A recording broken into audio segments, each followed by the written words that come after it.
So may nag-comment ulit dito sa ating lotion na Love and Care. Sabi ni Sisi, same question.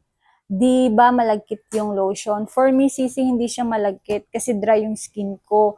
Hindi siya katulad ng iba na nag-white cast. Maganda siya kasi meron na siyang niacinamide, glutathione, tapos 3 times whitening siya. Meron siyang alpha-arbutin, moisturize. Basta maganda, marami siyang benefits.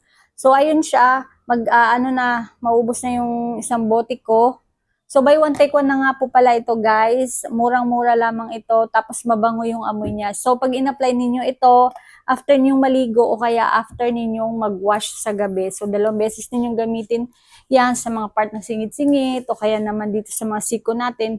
Lahat buong katawan lagyan ninyo. So nilalagyan ko rin siya ng BMRS na sunflower oil. So, depende naman sa inyo kung maglagay kayo ng oil o hindi. So, ito, okay na siya. So, go i-check out mo na kasi mabilis lang po siyang ma-sold out.